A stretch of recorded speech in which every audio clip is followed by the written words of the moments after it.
अभी हम कवर करेंगे 1 से 2 दिनों में। बिहार शिक्षा विभाग का जो है आंसर की आपका जल्द ही जारी हो जाएगा। वेडनेसडे तक इसकी संभावना है, या आपका यानी कि 2 दिन में आपको सारा कुछ देखने को मिलेगा। 1.5 लाख वैकेंसी है आपका आने वाले भविष्य में आपको देखेगा, यानी कि TRE-4 के लिए हालांकि डिले देखने को मिल रहा है। रीजन वाइज है, आप लोग को भली बात है, कई चीज़ें संशोधित हुआ है, आपको सुप्रीम कोर्ट के गाइडलाइन के हिसाब से इसको अपडेट किया गया है। अपडेट क्या किया गया है, आपको तत्वा जितने भी हैं अभी मैं आपको दिखाना भी चाहूँगा। BPSC की साइट पर अगर आप जाएंगे तो ये देख सकते हैं, पहले ही कॉलम में दिया गया, अभी कल 23 तारीख को ये अपडेट दिया गया था। और ये जितने भी चाहे SC कैटेगरी के जो आप कहते हैं, इन सारे कैटेगरीज को आपको अपडेट करके आपको है जो अब जैसे तांती हो गया, ततवा हो गया, ये कास्ट को अब EBC में कन्वर्ट कर दिया गया। तो इनको आपका प्रमाण पत्र आपको 2 से लेकर के 29 सितंबर तक आपको देना होगा। तो इसी कारण से आपका आंसर की जो है जल्द ही आपको देखने को मिलेगा। जो एज पर द शेड्यूल बताया गया है कि आपको 25 तारीख से, यानी 25 तक बताया गया था, लेकिन अब बताया जा रहा है बुधवार से आपको देखने को मिलेगा। बुधवार से लेकर के अब सारी चीज़ें देखने को मिलेगा। कई लोग परेशान है, आपका जो है फाइनल और मार्कशीट आने के बाद आपका कट ऑफ किया जाएगा, उसके बारे में भी चर्चा करेंगे, चलिए वीडियो को फर्स्ट टाइम लाइक करके सब्सक्राइब करके बेल घंटी दबा लीजिएगा। आपका कोई क्वेश्चन रहता है तो आप पूछ सकते हैं, मीनवाइल हम इसको कंटिन्यू करते हैं। देख सकते हैं ये सारे न्यूज़ जो हम आपके लिए लाए हैं। सबसे ज़्यादा आपका जितने भी TRE-1 और TRE-2 के दौरान मैंने आपको लाखों स्टूडेंट, कई सैकड़ों स्टूडेंट को जब मेरी वार्तालाप हुई थी, जिससे बात हुई और लाइव आकर के क्वेश्चन पूछे थे, मैंने सावधान किया था उन लोगों को जितने भी फर्जी डिग्री वाले हैं उनको नहीं जाने के लिए। बाद में आप लोगों को बेइज्जती करके भगाया जाएगा, वही सेम एज चीज़ किया जा रहा है अभी या इस समय। अतुल प्रसाद जी चेंज हो चुके हैं, KK पाठक जी चेंज हो चुके हैं। अभी ये सारे दूसरे जब भी किसी को आता है हाथ में ये पद आता है या कोई भी पदवी आते हैं तो अपने एंड से करने की कोशिश करते थे। इसी तरह से देखेंगे आपको BPSC TRE-1 और TRE-2 में जितने भी फर्जी डिग्री वाले हुए थे उन सभी को बेइज्जती करके इस तरह से भगाया जा रहा है। और ये ज़्यादातर संख्या है, ज़्यादातर इवन 99% से ज़्यादा लोग यूपी से देखने को मिलता है। जैसे देख सकते हैं यहाँ पर जितने भी लोग हैं ये सारे जो हैं क्वालिफाइड नहीं है, फर्जी डिग्री वाला। कई ऐसे लोग हैं जो कि आवासीय, मैंने लास्ट टाइम भी आपको डिस्कस किया था, आवासीय लोग बना चुके हैं। 5-5 हज़ार 10 हज़ार, हालांकि फ्री में बनता है ये सारी चीज़ें, लोग 5-5 हज़ार 10-10 हज़ार रुपये दे करके आवासीय बनवाए हैं, उसके बाद उनकी ज्वाइनिंग हुई है। और वो सोचिए अब क्या होगा, वो कहीं के नहीं रहे, ना तो उनको जॉब अब प्राप्त होगा, 5 हज़ार दे करके आवासीय बनवाए हैं। फिर आपका जो भी सर्टिफिकेट किसी ने EWS बनवाया, किसी ने SC बनवाया, किसी का ST बनवा करके वो गए हैं। कई ऐसे अभ्यर्थी जो वार्तालाप कर चुके हैं, हमसे बातें किए थे, उनको मैंने सजेस्ट किया मत फंसिए इन सारी चीज़ों में। मान लीजिए आपका ज्वाइनिंग हो भी जाता, बिहार सरकार इतनी भी मूर्ख नहीं है कि आपको जीवन पर्यंत आपको रखेगा। 5 से 6 महीना आप मजे लीजिएगा, फिर आपको भगा देगा, और वही सेम चीज़ हो भी रही। अब लेटेस्ट न्यूज़ में आपको दिखाए भी थे हम आपको, ये सारे लोग जिनको भी अभी बहाल किया गया, भविष्य में BPSC कोई भी एग्जामिनेशन नहीं दे पाएंगे, ये सारी चीज़ें हैं। चलिए इंपॉर्टेंट न्यूज़ पर हम आज कवर करते हैं आपको, जो भी आपको अभी तक का है। तो जो लोग भी अब है TRE-1 TRE-2 में जितने भी रिकॉर्ड तोड़ जो ज्वाइनिंग हुई थी उससे ज़्यादा उन लोगों को बाहर किया जा रहा है, ये सारी चीज़ें। तो TRE-3 में रिजल्ट में अब 1 महीना और डिले लगेगा, ये सारे रीजन्स के कारण। तत्वा जो है आपका तत्वा जाति के जो EBC में है मामला आया है, और BPSC ने GAD से पत्र मिलते ही जारी किया जाएगा नोटिस। तांती और तत्वा जाति के सभी उम्मीदवार को दिया जाएगा आपका उनका सुधार करने के लिए जो दिया गया आपका प्रमाण पत्र अपलोड करने के बाद आपका रिजल्ट जारी होगा। प्राइमरी से लेकर के उच्च माध्यमिक तक का रिजल्ट जो है एक ही साथ देने की संभावना है। तो हेड टीचर और हेड मास्टर का जो टीचर का रिजल्ट है 23 सितंबर के बाद आने की सबसे पहले इनकी संभावना होगी। TRE-4 के विज्ञापन में भी होगी देरी, नो डाउट, इसके कारण ये इम्पैक्ट पड़ेगा, इनके कारण ये इम्पैक्ट पड़ेगा।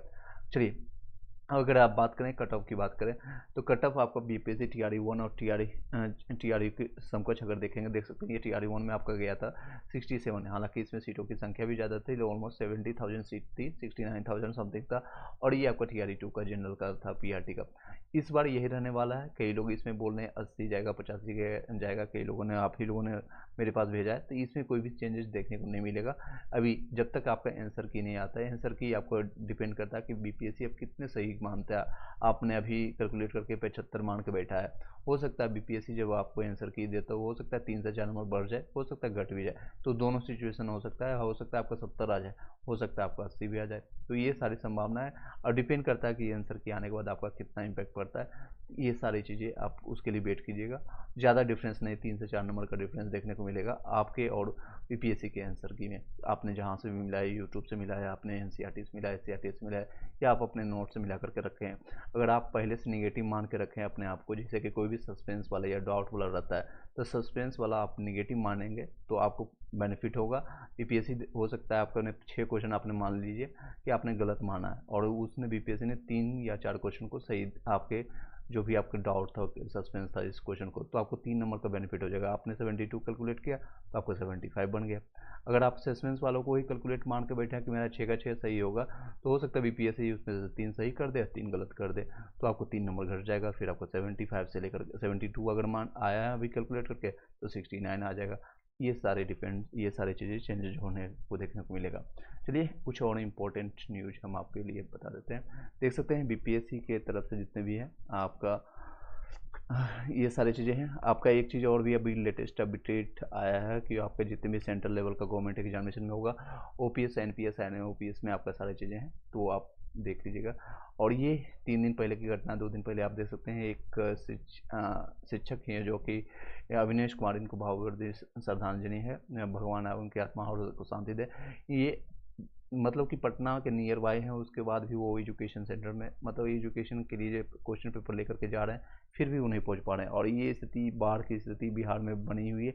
मैंने स्टार्टिंग में बताया था आप लोग को कि टीआरई 1 और टीआरई 2 के आप लोग की जितनी जदोजहद के साथ आप तैयारी कर रहे हैं, एग्जामिनेशन देने जा रहे हैं, लोगों का सेंटर है, कहीं कोई कानपुर का है, कोई लखनऊ का है, इलाहाबाद का है, सेंटर पड़ गया भागलपुर, इतने दूर दूर जा कर के एग्जामिनेशन दे रहे हैं। उसके बाद पता चलता है कि आपका जहाँ से स्कूल अलॉट हुआ है, आप पगडंडी में लोग चढ़ चढ़ करके जाते हैं। पगडंडी किसको कहते हैं आप गांव वाले समझते होंगे।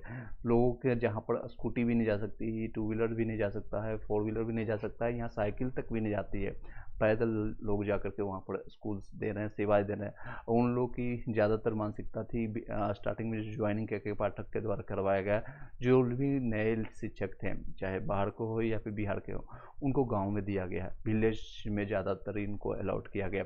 अब जो है, अब ज्वाइनिंग होंगे टीआरई 3 में, उन लोग को अभी ये विलेज की अगर पूरा वैकेंसी कंप्लीट हो जाती है तो आपको शायद मिल सकता है बी ग्रेड या सी ग्रेड टाउन में मिलेगा, या उससे भी ज़्यादा बैकवर्ड में मिलेगा। तो ये सारी चीज़ें होंगी। हो सकता है गांव की सारी वैकेंसी अब पूरी हो गई हुई, जो कि संभावना ऑलमोस्ट कम लग रही है। अभी के समय में 1,00,000 अगर 87,000 आपके पास वैकेंसी है, 27,774, ये इतनी वैकेंसी है, और आने वाला है 1,60,000, 1,50,000 ऐसी बताई जा रही है संख्या। इसमें से ये पता चल रहा है कितने लोग ज्वाइनिंग कर चुके हैं, कितने लोग बाहर जा रहे हैं। ये सारे रीजन्स के कारण आपको दिक्कतें आ रही हैं। फिजिकल में 65 में हो जाएगा, फिजिकल एजुकेशन विद राजू पहलवान। नेक्स्ट अगर बातें हम करें नेक्स्ट और इम्पोर्टेंट टॉपिक के बारे में, बीपीएससी टीआरई 3 का जो आंसर की बुधवार को देख सकेंगे आप लोग। तो बुधवार के लिए एजुकेशन ऑफ बिहार जितने भी है यहाँ से लिया गया है। आपका अभ्यर्थी जितने भी लोग हैं, आप आंसर की का इंतजार कर रहे हैं, जिन लोग का ये रिस्पॉन्स, ये देख सकते हैं आपको कई, जो कि मैंने बताया आपको, मधुबनी से जारी किया गया है, और आपका जारी किया गया, देख सकते हैं। इनका क्या है, 2T ये सारे जो है फर्जी है। डीबी का जो आप लोग को करवाया गया है बिहार शिक्षा विभाग का, भली बात ही आप लोग को पता है, बीपीएससी सिर्फ आपको एग्जामिनेशन लेती है, रिजल्ट जारी करती है, कितने लोगों को रिजल्ट जारी करना है, कितने कैटेगरीज में जारी करना है, कितने % पर रिजल्ट जारी करना है, ये सारे भी डिसाइडेड फैक्टर रहता है बिहार शिक्षा विभाग, यानी आपके सरकार, बिहार सरकार जो अभी कार्यरत है, कुर्सी कुमार कहीं है, कुछ भी कही है आप लोग, तो बिहार शिक्षा विभाग आपको फैक्टर डिसाइड करके देता है कि 50% हमको रिजर्वेशन को दो, या फिर 65% रिजर्वेशन पर दो, या फिर दोनों मिला करके 10% यहाँ पर हो जाता है ईडब्ल्यूएस का, यहाँ पर भी 10% ईडब्ल्यूएस का, दोनों मिला के यहाँ पर आपका 75% रिजर्वेशन होता है। और इसी कारण से अभी तक ये सारी चीज़ें पेंडिंग भी है। इवन बीपीएससी 70 का भी आपका नोटिफिकेशन इसी कारण से पेंडिंग है। एक रीज़न ये बताई जा रही है, दूसरा रीज़न आपको बताया जा रहा है कि वैकेंसी उनको अभी तक नहीं मिला। तो ये सारे कोरिलेटेड है, बीपीएससी ही आयोग लेती है, इसलिए बता रहा हूँ आपको। तो आप लोग का जो भी डीवी होगा, आपका डॉक्यूमेंट वेरिफिकेशन होगा, या फिर आपके प्रोविजनल नियुक्ति पत्र जिसको मिलता है, प्रोविजनल यानी कि औपबंधिक नियुक्ति पत्र जिसको मिलता है, वो सारे दिया जाएगा बिहार शिक्षा विभाग की तरफ से। बिहार शिक्षा विभाग वो अब डिसाइडेड फैक्टर है कि कितने लोगों का रिजल्ट निकालना है। मान लीजिए कि 50% पर देना, तो ये निकाल कर दे देंगे, एक एक्सेल फीड पर डालेंगे, इतने लोगों का रिजल्ट दे दो पीआरटी में, इतने 6 to 8 में, इतने 9 से 10th में, इतने 11 से 12th में, हर एक सब्जेक्ट वाइज आपको दे देंगे। कंप्यूटर साइंस में आपका ईडब्ल्यूएस में कितना जगह कट ऑफ ये जानना चाहते हैं? ओके, बता देते हैं। इससे पहले एक बार बता देता हूँ सारी चीज़ें जो हम बताना आए हैं, उसके बाद आपके क्वेरी लेंगे। तो ये देख सकते हैं जितने भी लोग का है फर्जी डिग्री वाले इवेंट कर सकते हैं। रोल नंबर के साथ ही आवेदन संख्या जो है बीबीए के छात्र को कहाँ पर घुसा दिया है, तो साइंस वाले सब्जेक्ट में देख सकते हैं 6 to 8 में TRE2 में। बी फार्मा वाले स्टूडेंट को साइंस में घुसा दिया गया। ये किसकी गलती है? ऐसे त्रुटि वाले जितने भी फॉर्म में मैंने आपको बताया था, फॉर्म भरने से पहले आप खुद एलिजिबिलिटी चेक कर लीजिए कि आप एलिजिबल हैं या नहीं। एटलीस्ट ये तो चेक कर लीजिए। उन्होंने चेक भी नहीं किया और ये आप जान सकते हैं सारी चीज़ें। तो ऐसे कई लोग, एक दो नहीं, कई सैकड़ों लोग हैं। आप ये मुजफ्फरपुर का कुछ लिस्ट निकल कर, मधुबनी का ये लिस्ट है, तो ये देख सकते हैं कुछ है जैसे 6 to 8 में आपको 1 to 5 में हायर किया गया, लेकिन क्या है उनके पास जो मान्य डिग्री ये भी नहीं है, क्षमता परीक्षा के बेसिस पर वो आ चुके हैं। शारीरिक शिक्षक जो फिजिकल एजुकेशन वाले हैं, परंतु इनके शारीरिक शिक्षक है तो कोई भी योग्यता ही नहीं, एलिजिबिलिटी क्राइटेरिया ही नहीं इनके पास है। कंप्यूटर साइंस वाले 11 से 12 में कितना कट ऑफ जाएगा मैं आपको बता देता हूँ। चलिए बता देते हैं आप लोग को क्वेश्चन। ये देख सकते हैं कंप्यूटर साइंस वाले 11 से 12 वाले, आपका अगर आप जनरल से हैं तो आपका यूआर में 80 से 85 हो जाएगा। अगर फीमेल में है तो अगर आप 70 से 75 के बीच में रहेगा। ईडब्ल्यूएस में आपका 69 से 74 रहेगा। आपका ईडब्ल्यूएस फीमेल में आपका 58 से 63 रहने वाला है। अगर आप ईबीसी देख सकते हैं, ये आपका रहने वाला है, ये आपका बीसी का है, ये एससी का है और ये एसटी का रहने वाला है फीमेल का। इस तरह से आप देख सकते हैं। चलिए, आई होप कि निखिल आपको जवाब मिल गया होगा। अगर और क्वेश्चन रहता है तो आप पूछ सकते हैं। Do have any questions you can ask me. चलिए, इसी के साथ इसमें हम वीडियो में एज यूजुअल हम कंप्लीट करते हैं। और आप लोग का मैंने एडिटेरिया का ऑलमोस्ट कंप्लीट करवा दिया है। हिस्ट्री कंप्लीट हो चुका है। ज्योग्राफी हम कंप्लीट करने जा रहे हैं। हिस्ट्री पूरा कंप्लीट हो चुका है। ज्योग्राफी आपका 1 से 2 दिन में आपका कंप्लीट हो जाएगा। और PYQ आपका इसका कंप्लीट करा दिया गया है। और देख सकते हैं इसका प्लेलिस्ट बना दिया है। घटना चक्र फिर से हम स्टार्ट करेंगे, आपको पूरा कंप्लीट करा दिए हैं। आपका हिस्ट्री, पॉलिटी, ज्योग्राफी, साइंस सारा आपका कंप्लीट हो चुका है। तो इस सारे प्लेलिस्ट का भी आप लाभ उठा सकते हैं। दोबारा हम इसको करवाएंगे, डोंट वरी, आपके लिए हम दोबारा करवाएंगे ताकि TRE4 वाले जितने भी कैंडिडेट हैं उनका रिवीजन होते रहे। चलिए आगे स्टार्ट करते हैं। आई डोंट थिंक कि अब आपके पास कोई क्वेश्चन रह गया होगा। तो नई स्कीम के बारे में आपको एक बार छोटा सा आपको इन्फॉर्मेशन दे दें ताकि आपको पता रहे, एटलीस्ट आइडिया रहे कि आप लोग का क्या आने वाले भविष्य में हो सकता है क्वेश्चन या फिर कुछ भी। तो पुरानी पेंशन स्कीम जो थी आपका, इस स्कीम में रिटायरमेंट के समय भी कर्मचारी वेतन की आधी राशि पेंशन के रूप में दी जाती थी है। अब नई पेंशन स्कीम में NPS के तहत क्या होगा, कर्मचारी की बेसिक सैलरी प्लस DA का 10% हिस्सा कटेगा। और पुरानी पेंशन स्कीम में जो है कि कर्मचारी के वेतन में कोई भी पैसा नहीं कटता था, लेकिन अब NPS में बाजार के आधार पर, इसलिए इसके सुरक्षित नहीं है कह सकते हैं। पुरानी पेंशन स्कीम में भुगतान सरकार के राजकोष से होता था। अब इसमें से 6 महीने बाद आपको मिलने वाले महंगाई भत्ते का प्रावधान नहीं है। इस स्कीम में 20 लाख रुपए की आपका ग्रेजुटी होता है, रकम मिलती है। यहाँ रिटायरमेंट के बाद निश्चित पेंशन की गारंटी नहीं होती। कोई भी आपको निश्चित राशि नहीं मिलेगा कि आपको 5 लाख, 10 लाख या 50 लाख रुपये मिल गया, बाद में बुढ़ापे में बैठ के आप खाइए, ऐसा कुछ नहीं होने वाला। हाँ, इतना ही रहेगा। निखिल में जो आप पूछ रहे हैं इतना ही रहेगा। आप अपना नंबर बता सकते हैं। EWS में मैंने आपको बता दिया सारे सब्जेक्ट का। और ये देख सकते हैं नई पेंशन में क्या है, पुरानी आपका इस आपको कोई भी आपको फिक्स अमाउंट नहीं मिलेगा। रिटायरमेंट आपको जो है रिटायरमेंट कर्मचारी की मृत्यु होने पर परिजनों की पेंशन में राशि मिलती थी। NPS के में ₹100 हज़ारों पर आधार पर, इसलिए यहाँ पर टैक्स पर भी प्रावधान है। पुरानी पेंशन स्कीम में आपको जो मिलती थी OPS जिसको कहते थे, और पुरानी पेंशन स्कीम में आपका प्रोविडेंट फंड आपके GPS जिसको कहते हैं का प्रावधान है। इस स्कीम में आपका रिटायरमेंट पर पेंशन के पाने के लिए NPS पर फंड का 40% निवेश करना होता है। इसमें 6 महीने के बाद मिलने वाली महंगाई भत्ते पर DA का प्रावधान था। तो ये डिफरेंस है, मैंने आपको बता दिया। चलिए आगे कंटिन्यू करते हैं। आज जिन लोगों को क्लासेज करना है कर सकते हैं। 15 से 20 मिनट हम लेंगे, ज़्यादा नहीं लेंगे। ऑलरेडी इससे पहले आपको ले लिए हैं क्लासेज, उसको एक बार जरूर देखिएगा। आज हम पढ़ेंगे बिहार में आपदा प्रबंधन, ठीक है। ज़्यादा नहीं, 20 से 15 मिनट हम लेंगे। बिहार एक मैदानी राज्य है। आई डोंट थिंक कि आपके पास कोई क्वेश्चन रह गया होगा अभी। फिर भी है तो आप पूछ सकते हैं, क्योंकि अभी इसको कंटिन्यू हम करेंगे तो एटलीस्ट 20 मिनट हम कहीं भी शायद कमेंट्स आप लोग का देख नहीं पाएंगे, तो इसलिए हम बोल रहे हैं। अभी अगर कोई क्वेश्चन आता है तो 1-2 मिनट के अंदर आप कोई भी लोग पूछ सकते हैं। चलिए 1 मिनट, लेट मी फिनिश। तो जितने भी लोग हैं अभी भी मैं सचेत करना चाहूँगा जो TRE3 या 4 में फॉर्म भरने जा रहे हैं, उन लोगों को ये सचेत करूँगा, आप फर्जी डिग्री के साथ मत भरिएगा। 3 से 4 महीने के बाद आपको बहुत दिक्कतें आने वाली है। तो ये सारे देख सकते हैं फर्जी डिग्री वाले जितने भी लोग हैं, चाहे आज हो ना कल हो, देर है या दुरुस्त हो, कभी ना कभी आप पकड़े जाओगे तो मुश्किलें होगी, ये मुश्किलात होगी आपके साथ, जीवन में काफ़ी दिक्कतें होंगी। इससे बेहतर है कि आप अपने जो भी योग्यता है आपके पास, जो भी एलिजिबिलिटी आपके पास है, उसके लिए फॉर्म भरें और उसको प्राप्त करें और आगे बढ़ें। बाकी का आपका समय है, आपका समय भी बर्बाद होगा और हो सकता है वो आपको डिवार्ड कर देंगे आने वाले भविष्य में 4 साल 5 साल या फिर जीवन पर्यंत कई कार्रवाई भी होगा आप पर।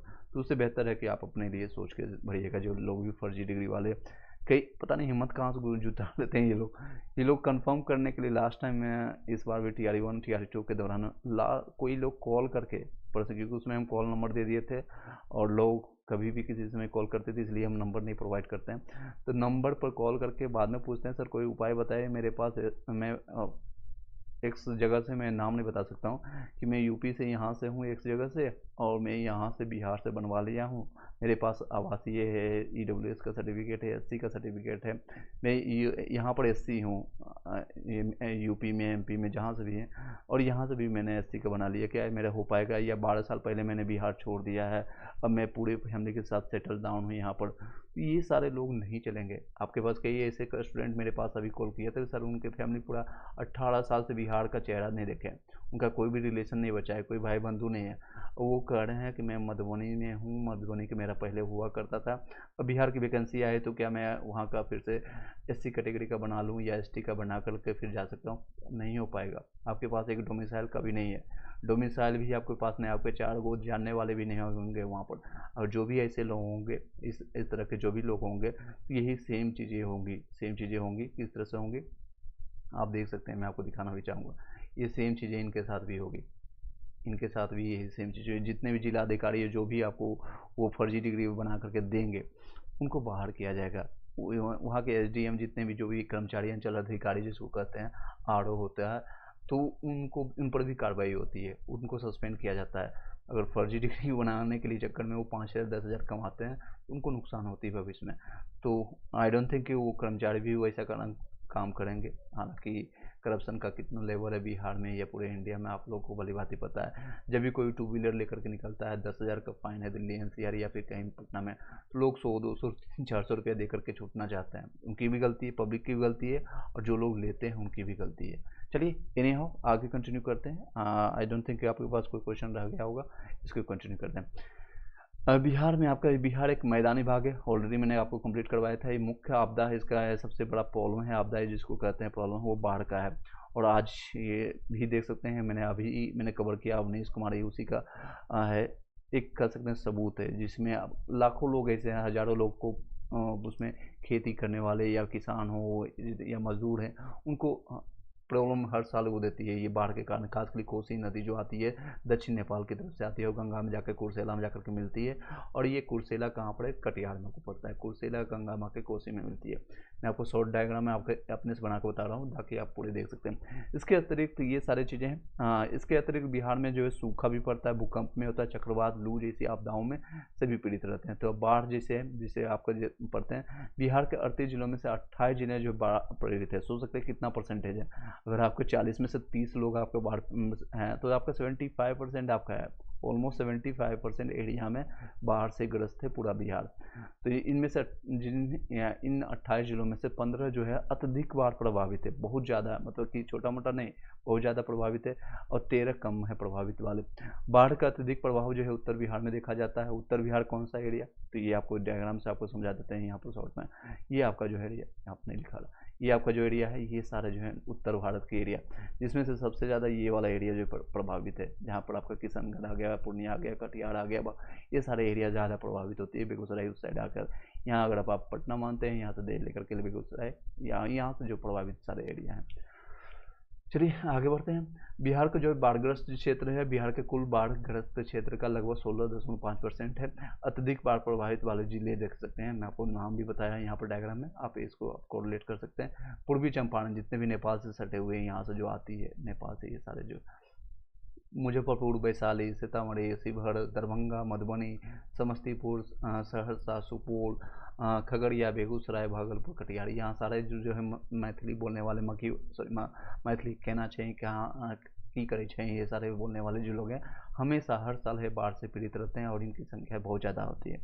आई होप कि कोई लोग इससे यहाँ से जो सुन रहे होंगे, आप अपना प्रेजेंस यहाँ पर उपस्थित कर सकते हैं या बाद में बता सकते हैं किस तरह से स्थिति है। कम जो बाढ़ प्रभावित जो जिले हैं, जैसे कि आपका पश्चिम चंपारण में ही आता है, पूर्वी चंपारण और पश्चिम चंपारण का दोनों डायग्राम मैंने बताया। सारण नीचे में आ जाता है, ये दक्षिण है, गोपालगंज है, पूर्णिया में आपका है, किशनगंज है, पटना है, आपका नालंदा है, भोजपुर है, बक्सर है, लखीसराय से पूरा कहने की क्या बात है, यहाँ पहाड़ों का इलाका है और ऊंचा भूमि पड़ता है, ये सारे जो है तो यहाँ पर कम बाढ़ आती है, मतलब बहुत कम। बाढ़ आने के जो प्रमुख कारण क्या है, बिहार में आपका वर्षा ऋतु 2 माह से अधिक होती है, लगभग 3 महीने मानी जाती है, लगभग जून से लेकर करके जून, जुलाई, अगस्त, सितंबर तक मानी जाती है। तो अगस्त आपका कंप्लीट होने वाला है, तो 1 महीने और ज़्यादा है, तो ज़्यादा संभावना ये रहती है आपका जुलाई, अगस्त, सितंबर तक। तो 2.5 महीना देख सकते हैं अधिक आपको वर्षा देखने को मिलता है। और उत्तर बिहार की नदियों में वर्षा अधिक जो है वर्षा ऋतु में अत्यधिक जलवायु प्रभाव होना भी होता है। कोसी के उफान आता है, गंगा नदी का उफान आता है, या गंडक, बूढ़ी गंडक, ये सारे जो है नदियाँ उफान माना इसमें आना शुरू हो जाती हैं। उफान इन द सेंस की बहुत ज़्यादा उसमें पानी का जो है जितना होना चाहिए उससे कहीं ज़्यादा आती है, जिसके कारण भी देखने को मिलता है। ये सारे रीजन्स हैं। चलिए आगे कंटिन्यू करें, आगे कंटिन्यू करें। यस, बिहार में जल प्रबंधन का अभाव है। जैसे कोसी, पहले आपने सुना होगा दामोदर का नाम आपने सुना होगा, कहाँ पर है आप कमेंट बॉक्स में बताइएगा। दामोदर जो लोग भी लाइव अभी दामोदर है, बिहार बंगाल का शोक कहा जाता था, लेकिन अभी नहीं, क्योंकि इसमें डैम बन चुकी है और इसका उपयोग किया जा रहा है, उसमें इंडस्ट्रीज से है और बंगाल में काफ़ी बेनिफिट होता है।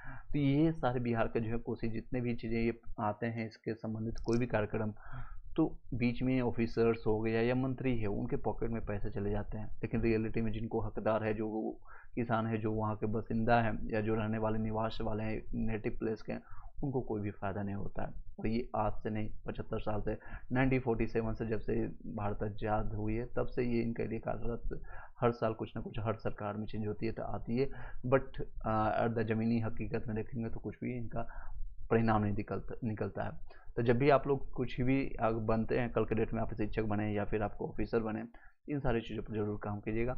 जल आपका तटबंधों का टूटना या जल संग्रहण क्षेत्र में मानव का प्रसार आदि है। सूखा जो है मानसून की अनिश्चितता है, जल के अवैज्ञानिक दोहन के कारण सूखा की स्थिति उत्पन्न होती है। बिहार का लगभग 20% जो क्षेत्र है सूखे से प्रभावित है, जैसे कि आपका सूखे से प्रभावित होने वाले जिले औरंगाबाद, गया, नवादा, रोहतास, कैमूर, मुंगेर, ये सारे जो ज़िले हैं सबसे ज़्यादा सूखे से प्रभावित रहते हैं। इवन यहाँ पर जो है आपका गर्मी देखेंगे तो गया में सबसे ज़्यादा गर्मी भी होती है और यहाँ पर ठंड भी जाती है, पहाड़ी इलाका है आसपास में। तो नेक्स्ट है सूखा नियंत्रण के लिए आधुनिक सिंचाई पद्धति, जैसे कि टपक आपका सिंचाई, फव्वारा सिंचाई आदि का प्रयोग एवं नहर का प्रयोग किया जाना आवश्यक है। भूकंप की अगर देखें तो बिहार की भौगोलिक अवस्थिति भी हिमालय के समीप होने के कारण यहाँ पर भूकंप की संभावना को जन्म देती है। हिमालय के पास में नेपाल के साइड होने के कारण ये सारी दिक्कतें होती है। बिहार के अलग अलग क्षेत्रों के भूकंप की संभावना के आधार पर विभिन्न जो जोन बनाए गए हैं, जैसे जोन 5 सबसे ज़्यादा डेंजर होता है, जोन 4 उससे कम होता है, जोन 3 आपका उससे कम होता है। जिससे आपका जोन वाइज अगर देखें तो जोन 5 में कौन आता है, सबसे ज़्यादा अधिक प्रबलता जहाँ पर देखने को मिलता है, तो ये सारे जो नेपाल के सटे हुए जो भी है, किशनगंज, सहरसा, सुपौल, मधेपुरा, अररिया, सीतामढ़ी, दरभंगा, मधुबनी, ये सारे ज़िले जो जोन 5 में आते हैं, मतलब बहुत ज़्यादा डेंजर है। जोन 4 में मध्यम इसमें प्रबलता होती है, यानी जिसको रिएक्टर पैमाने पर नापते हैं हम भूकंप को। पूर्वी चंपारण है, पश्चिम आपका चंपारण है, सारण, वैशाली, पटना, ये शिवहर, ये है आपका मध्यम है। जैसे पटना में सबसे ज़्यादा इंडस्ट्री है, कोचिंग संस्थान है, ये मध्यम स्थिति में अगर आपका कहीं भी देखेंगे तो हज़ारों की संख्या भीड़ होती है। एक एक कोचिंग में आप देखेंगे तो 5-5 हज़ार, 10-10 हज़ार लोग बैठते हैं एक साथ। तो सोचिए अगर वहाँ थोड़ा सा भी आएगी, अगर 6-7 का भी रिएक्टर का आ जाएगा तो क्या स्थिति होगी। अभी रिसेंटली आपने सुना होगा दिल्ली का न्यूज़ कि पानी के कारण लोगों का जो है अंडरग्राउंड में होने के कारण राव इंस्टीट्यूट में 3 से 4 ऐसे IAS ऑफिसर जो भविष्य में बनने वाले थे, उनकी मृत्यु हो गई थी। उसी के समकक्ष देखते हुए सारे न्यूज़ वाले ने और कई लोगों ने, आपका खान सर है या कई ऐसे कॉन्स्टिट्यूशन जो है पटना में जो कार्यरत हैं, उनको बैन करने की कोशिश भी किए थे। नेक्स्ट है जोन 3 जो कि निम्न प्रबलता आती है, इसमें बहुत कम खतरा होती है। ये नेपाल से बहुत दूर होते हैं, ये डिस्टेंस होता है, जैसे गया, औरंगाबाद, रोहतास, कैमूर, बक्सर, भोजपुर, मुंगेर, यहाँ पर बहुत कम संभावनाएं होती है। चक्रवात के बारे में जानते हैं बिहार में। बिहार भौगोलिक रूप से समुद्री तट राज्य नहीं है, लेकिन बंगाल की खाड़ी के समीप होने के कारण बिहार चक्रवात जैसी आपदा से कभी कभी प्रभावित होती है, तो यहाँ पर ज़्यादा दिक्कतें नहीं है। बंगाल की खाड़ी में उत्पन्न होने वाली चक्रवात पश्चिम बंगाल झारखंड से होकर के बिहार के सीमावर्ती जिलों को प्रभावित करता है, जिससे चक्रवात से मुख्य रूप से बिहार के पूर्व जिले किशनगंज, पूर्णिया, भागलपुर, कटिहार, अररिया जिले जो प्रभावित होते थे। ये सारे जिले जो है आपको प्रभावित होते हैं चक्रवात से। किशनगंज हो गया, पूर्णिया हो गया, भागलपुर हो गया, कटिहार, ये आपको क्योंकि पश्चिम बंगाल से सटा हुआ यही राज्य है और ये पूर्व के साइड में, ईस्टर्न साइड में ये सारे जो डिस्ट्रिक्ट हैं। चलिए आगे बढ़ते हैं। चक्रवात में आपका मूसलाधार वर्षा होती है और तेज हवाओं से जान माल की क्षति भी होती है। चलिए नेक्स्ट चलते हैं, आपको पढ़ते हैं संधाई फ्रेमवर्क बिहार। आज ही यहीं तक रखते हैं और आपका बिहार नहीं, ये कंप्लीट ही हो गया, पूरा आपका ज्योग्राफी कंप्लीट हो गया, तो इसको कंप्लीट ही कर देते हैं। संधाई आपको फ्रेमवर्क और बिहार के बारे में जानते हैं। जापान के संधाई शहर में आपका मार्च 2015 में आपदा जोखिम में कमी लाने के लिए तीसरा संयुक्त राष्ट्र विश्व शिखर सम्मेलन आयोजित किया गया था। इस सम्मेलन में आपदा जोखिम में कमी लाने से संबंधित 7 जो प्रमुख लक्ष्य निर्धारित किए गए थे। भारत ने 1 जून 2016 को संधाई फ्रेमवर्क का अपनाया था। बिहार सरकार का पहला राज्य है जिसने संधाई फ्रेमवर्क को से संबंधित कार्यक्रम को लागू किया था। इससे संबंधित सिर्फ ये क्वेश्चन आ सकता है कि संधाई फ्रेमवर्क किससे संबंधित है, आपदा प्रबंधन से, और बिहार राज्य जो पहला राज्य है 1 जून 2016 को इस संधाई फ्रेमवर्क को लागू करने वाला पहला राज्य है। आई डोंट थिंक कि आपके पास कोई क्वेश्चन रह गया होगा। अब नेक्स्ट हम उसके बाद करेंगे नेक्स्ट वीडियो में। इस वीडियो को यहीं पर वाइंड अप करते हैं, थोड़ा और भी है उसके बाद। चलिए थैंक यू सो मच। कुछ ही दिन में हम स्टार्ट करेंगे आपका घटना चक्र। बस आप लोग के लिए एक क्वेश्चन बच जाता है कि घटना चक्र का कौन सा सब्जेक्ट आपके लिए स्टार्ट करें, किस सब्जेक्ट से स्टार्ट करें, हिस्ट्री, पॉलिटी, ज्योग्राफी या फिर साइंस। आप लोग कमेंट बॉक्स में बताइए, हिस्ट्री, पॉलिटी, ज्योग्राफी, साइंस। अगर आप लोग का जवाब आया तो ठीक है, नहीं तो मैं आपको जो आपका बीपीएससी का पैटर्न होता है, जो सबसे ज़्यादा वेटेज होता है, उसके अनुसार मैं उठा लूँगा। सबसे ज़्यादा क्वेश्चन आपका हिस्ट्री, उसमें भी मॉडर्न हिस्ट्री उठा लेंगे, या फिर साइंस का बायोलॉजी, फिजिक्स, केमिस्ट्री इस तरह से ले लेंगे। फिर आपका ज्योग्राफी, फिर पॉलिटी, फिर आपका इकोनॉमिक्स का लास्ट में देखेंगे, इन्वायरमेंट का लास्ट में हम देख